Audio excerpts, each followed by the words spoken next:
Every day, 15,000 Indians turn 60 and become senior citizens in a country that ranks the lowest out of 43 countries on the Natixis Global Retirement Index. India is currently home to about 140 million elderly. Low pensions, meager savings, and a lack of health insurance cover mean that they enter old age with great financial insecurity. There are 19 million elderly in India who are still working for a living. What's more concerning, 1 out of 2 Indians also enter old age with a chronic disease. Not surprising, with every 6th diabetic in the world being an Indian. As the years go by, physical aging with unexpected onset of illnesses like dementia or Alzheimer's makes day-to-day living a nightmare. What makes it more terrifying is living alone. Believe it or not, 3 out of 10 elderly in India live alone or with another senior citizen. Majority of them are women. In most cases, children would have left in search of a better livelihood, either to live in cities or even abroad. In fact, according to an Antara report, 1 out of 2 elderly face mental health issues during the pandemic. You do not know what it's like to be lonely until you spend time alone wishing for companionship, said Ratan Tata recently. Companionship, community and consistent care is what they crave. The neglect on our part needs urgent addressal, and it is being addressed with geriatric care evolving from just running errands for elders to engaging them online and offline with weekly events, reinvigorating their lives with dedicated residential communities, and taking care of their health with assisted living and at-home care. Hello and welcome to Young Turks, India's longest-running show on startups and entrepreneurship. I'm Shereen Bhan. To talk about the importance of expanding the geriatric care space in India, I'm now joined by Tara Singh Vachani, the founder of Antara Senior Care, Saumyajit Roy, co-founder of Imoha Elder Care, and Dsouza, the co-founder of Get Set Up. Tara, Saumyajit and Neil, many thanks for joining us here on CNBC-TV18's Young Turks. You know, for years, we have talked about India's demographic advantage, India's demographic dividend. The focus has been on the young population, the young workforce, and somehow there hasn't been much attention on another very important aspect and reality that we need to deal with, and that is geriatric care. It's also a population that's getting older.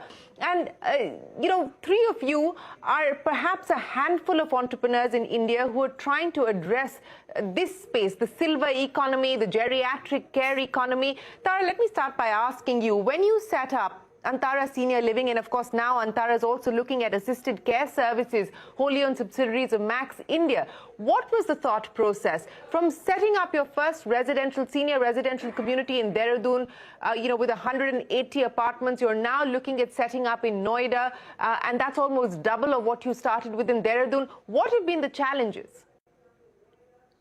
Thank you for having me. It's nice to be the senior most of this panel. We've been at this for 10 years now, slow and steady. And I think we're building this whole concept brick by brick, Shereen, because it is that serious and that important. And essentially, when we started 10 years ago, it was with a vision, and Saumyajit on the panel was part of that dream as part of the Antara team back then. So he knows what I'm referring to. But essentially, it was a dream to impact quality of life for the aging population. Up until us, I think we were have been the lone wolves in this for quite a while. But the idea was that can we find ecosystems, products, and services that take the aging process of seniors to be efficient, progressive, joyful, and happy. And therefore, in that journey, we started with the one residential community in Dehradun. And in 2019, we actually expanded to 3 brand new verticals other than the residences vertical. So not only are we expanding the residences vertical by putting a community in Noida and other parts of NCR and probably other parts of India by next year, but we decided we also had to take from lifestyle all the way up to life care. And the new verticals address essentially that. So there are care homes that deal with pre-op, post-op care, 24/7 medium or short-term care for seniors, home care, as well as medical products. And I think the biggest challenges for us have been 3. 1 was really changing the mindset of both the primary and secondary audience to understand that investing in a quality of life as you get older is mission critical. 2, it's been influencing policy and government to understand and recognize this as a sector. And 3 has been probably the ability for people to pay, because insurance ecosystems are not influencing senior care and senior spends. But we're seeing this shift, and we're seeing the narrative change. So it's very exciting at the moment. Saumyajit, let's talk about your journey and what you're attempting to do and address through Imoha Elder Care. I think it's more personal. I think it started with my own mom, my own dad, and seeing the struggles that India's elders face, over the years, and how they're able to manage it from the comfort of their own home. And the word Imoha goes into exactly that. If you turn around the word Imoha, it's a home, and it's the acceptance that India's elders, unlike a lot that has happened in the world, would want to stay in their own home. 99% of India's elders want to stay in their own home. That's what you want to go when you are not well, or you're in a fancy house in Florida. You would finally want to go back to your own home. So how do we stitch, all the services that you would otherwise get in a beautiful, facility, beautiful, continuing care retirement community worldwide? How can you deconstruct all those things and be able to stream it into your own home is what Imoha started to build towards. And therefore, whether it is emergency 24/7 support, where today we save more than 350 lives, or it is doing engagement and events using the Imoha app, where we've done more than 3,000 programs now. But I think more importantly, Shereen, the thing is about how does this, what seems as a challenge, come out as an opportunity? Because that is really the thing between the work that is being done across all large elder care companies in the country. The opportunity is to look at a 40,000, 50,000 crore market where we can make an impact and a difference in the quality of life, as Tara said. That is really the driving factor. Yes, and that's absolutely, and that's what I want to dig a little deeper into, that, what is that opportunity, and more importantly, what will be the different pieces of that opportunity, because each of you are addressing different segments, different categories, different needs within that large market. In fact, Neil is doing something completely different from what Tara and you are doing, Saumyajit. So let me get Neil into the conversation. Neil, talk to us about Get Set Up and what you're attempting to do. Yeah, thanks, Shereen. So yeah, Get Set Up is, just over 2 years old. And while I was looking at your introductory segment, I'm one of those kids who abandoned my parents in Goa and have moved to the US. And, felt like, how do I take care of them so that they can live happy, healthy, productive lives as they are aging in? And what I realized is, there are two categories, right? There's aging in, where people like my parents who are turning 60, 65 are so-called retired, but they are feeling active. They want to learn, they want to meet new people, they want to follow their passions, because they didn't have that opportunity growing up because of the Indian education system and how we grew up in our society. So I was like, what if we create a platform for them to pursue their hobbies and passion? And if they do that, it will increase their mental enrichment. It will increase their physical health. It will also help them connect with new people, so reduce loneliness. But also, they can come on the platform and teach and make some extra money. And so really the problem that we were trying to solve was, how do we help the 60 to 70-year-old live longer so that their, insurance doesn't cover and our health system doesn't cover a lot of the challenges in elder care. If we do something more preventative, we can actually extend the aging process and also reduce the cost of care. So that's kind of what Get Set Up is. It's a learning platform. We have over 2 million people in India who have taken classes in the last 2 years.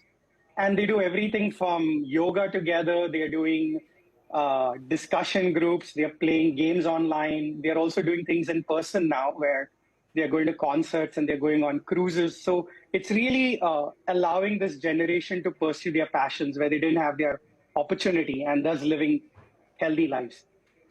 And Tara, I want to come back to you now to address the issue of how do we replicate some of these models. Let's start by talking about yours.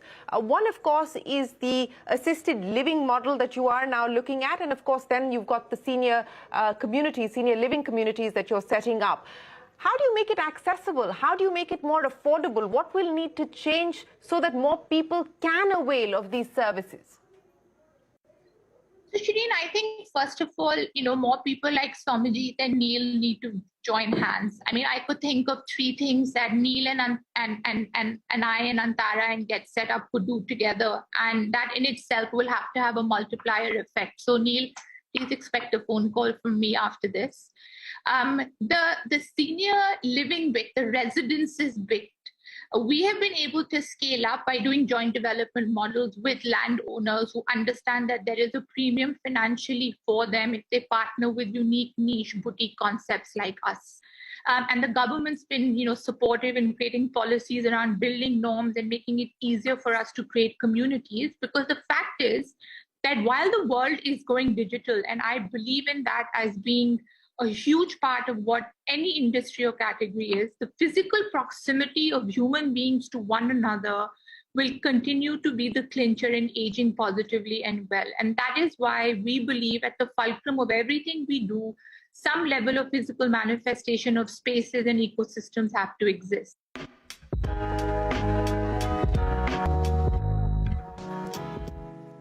Saumyajit, both of you, Tara, Neil, and yourself, you've all spoken about this being a $15 to $20 billion market opportunity. So, Saumyajit, I want to understand from you, are you now starting to see more investor interest coming in? Because all of these plans are also going to require funding, especially when we talk about scale.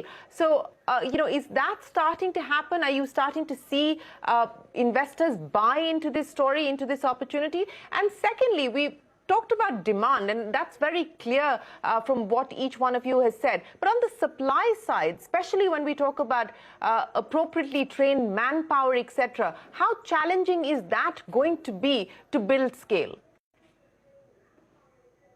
Oh, Shereen, we just came out of a pre-Series B round, about 2 months back, and despite what was happening across the world, I think we feel very grateful and very privileged to our investors that we successfully closed it, and in fact we got oversubscribed. We've now gone into a Series B, so I've been interacting with a lot of investors in India and abroad, and I think the interest is very high because the world recognizes the need for solutions in the aged care segment. The world recognizes that this is probably the biggest blind spot, not just for the industry but for also the tech industry. EMOHA is extremely tech oriented. The backend is very tech heavy.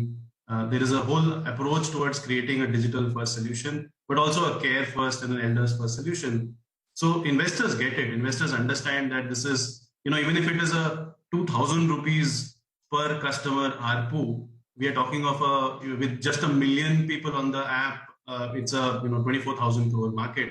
When you add the full continuum of care within the EMOHA platform, we now have the Epoch Care Homes, who operate at close to about $1,600 per month.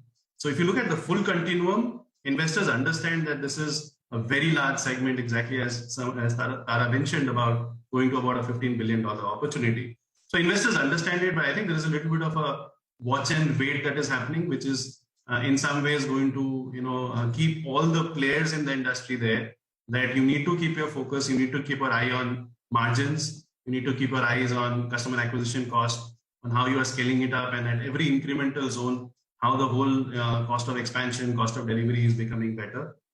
So I think the global investor base as well as the India investor base has started to show a lot of interest.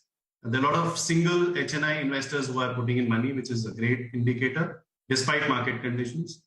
I think the demand side is something that is seeing increasingly an opening up. So whether it is different parts of the country, where individuals are recognizing that elder care cannot be anymore, a point which is ignored. A lot of blind spots in NRIs, for example, have opened up after the COVID period, where they've realized that they can't afford to just have their parents vulnerable in some part of the country. Corporates, insurance people, bank people have understood, who are now partnering with organizations like us, that there is some part of the care play that we can have an active role. To your third point about supply, I think there is innovations that is at play. Again, we don't need to reinvent the wheel. There is possibilities for utilizing a lot of talent which is there in the neighborhood. Part of the talent could be the elder itself. We have elders from 55 going up till 75, 80 who are very active, who are talented, who have time. And exactly as Neil was mentioning in what Get Set Up is doing, and brilliant work by Neil, there is possibilities of many of such kind of people being brought into the fold of routine employment for taking care of elders itself. So whether it's young people who are available, but maybe in alternate professions as gig economy, or it is elders, I think there's a full spectrum of supply also available, which can be leveraged. But it requires a lot of innovative deployment, with technology stitching the whole thing together. Yeah, I would imagine that you need to bring all stakeholders together and really have that ecosystem impact. But Neil, you said you've been in business now for the last 2 years. Take me through what the plans are now as far as expanding this offering is concerned, taking it to more people. Yeah, so, we actually started in the US just 2 years ago, but have scaled to India and several other markets. What we're seeing very interesting, as we all know, is there are Indians living all over the world. We are such a big population. And so we're seeing the diaspora from all over the world actually come onto the platform and wanting to actually connect with their roots and do things with people. So we are starting to now grow from online, because our online offering has scaled quite a bit, is to take that to the next level where people want to meet in person. Like my example, like my mom, who's in Goa, met some 50 strangers who she only met online on Get Set Up, and flew to a Get Set Up concert with her singing teacher, right?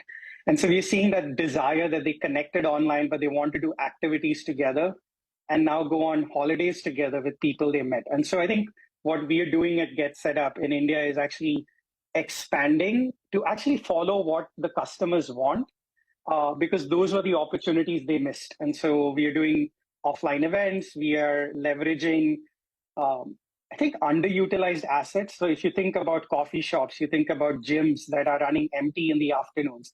Like, how do we take our online fitness classes and offer it in partnership with them in the physical world?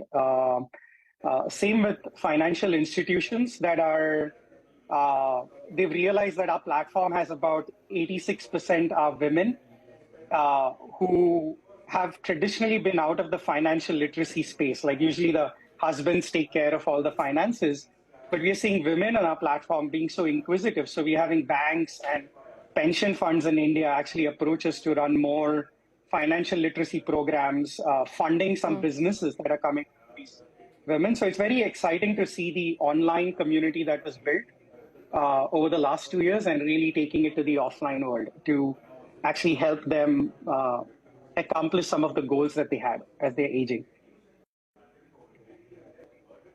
Well, the next time you're organizing a concert, let me know, Neil. I would love to be part of that as well. But Tara, I want to come back to you and address the issue that Saumya and Neil both spoke about, building partnerships. And I would imagine that given the opportunity that you speak of, as well as the mindset change that you alluded to at the start of the program, are you now starting to see this become something that corporates, for instance, are thinking of as part of an incentive, as part of how they treat their executives and so on and so forth? Or banks, what's the sort of ecosystem impact that you're seeing as you've seen mindsets change individually as well as at the enterprise level? No, definitely, Shereen. We're seeing, we're seeing the whole investor space change hugely. And the minute the investor space starts changing, people in general start waking up to a sector. So that's been a great shift that we have also seen. Partnerships, of course, given that aging is so linked to healthcare to begin with, there are healthcare partnerships that are integral to the existence of any senior care offering. So we are seeing our partnerships with healthcare partners deepening both ways, because it's an audience that doesn't need to be hospitalized. And therefore, we're even seeing hospitals partner with us and say, take over some of the care and we'll do the clinical bits, which is something they are very good at. So that's a big partnership model that we're starting to see. To corporates, I would say the conversations are starting. I haven't seen much translate, and it was a pool that we talked a lot to in the early days of Antara in Dehradun, but then we saw that the buying and the consumer behavior was very sort of end-to-end or B2C in that sense. But at some point, at least the care homes and the home care bit, the minute insurance starts linking up more strongly, corporates will have to start looking at this as somewhat retirement benefits. And I think the shift is on the anvil. And lastly, banks, etc. I think given that so much of this $15 to $20 billion pool is in financial services, they are starting to change products around. And we're seeing that both insurance, life insurance, ULIP plans, as well as traditional banking is starting to adjust slowly to understand that this consumer and demography needs special attention. I think we're a few years away from these partnerships actually taking shape, but I do see a lot of potential partnerships within people in the senior care space, like I already mentioned. And I think that will be very exciting for us and to see how the multiplier effect can kick in. So, Tara, what should we expect in terms of, the next set of targets that you've set for yourself? You talked about the Noida community that's going to be up and running by 2025. What else is on the cards? So we're actually getting into what I'm calling version 3.0 Vantara. And there's a lot of scale up that we are envisioning because it's a very exciting time for us. So when we look at our residences vertical, our second project is already well on its way to getting operationalized. We want to have at least 5 to 7 more residential communities in the coming 3 to 5 years. In the vertical of care homes, we see ourselves going from a current 100 beds to about 2,000 beds and spreading outside of the NCR. We want to continue to grow the home care business as almost an ancillary service to these. And we are actually in an exciting juncture where we're looking at other adjacent opportunities that can also help us scale up and give us sort of a fair amount of uplift in revenues now that we're being able to see the proof points of all of our business models. So we're sort of at the start of a very exciting phase 3, as we call it. Okay, so 3.0, that's the journey that you're starting. But Saumyajit, if I were to ask you for a wish list to leave us with, we've all spoken about the opportunity that exists, but if there was a wish list in terms of the changes that you believe need to be made, both at a policy level, at the level of government intervention to enable and facilitate the growth of this space, anything in specific that you'd like to leave us with? So I think the one must definitely acknowledge the fact that the last 2 years particularly, there's a lot of activity that has happened by the Ministry of Social Justice and Empowerment. The current secretary has been extremely active, Subramaniam, for making, together a lot of policy changes. But I think the one policy shift that is very important is to be able to have organizations which are in the senior care space, benefit from the kind of services they are able to do and pass on benefits to the end consumers, particularly in matters related to GST, or how we can reduce the burden that they already have.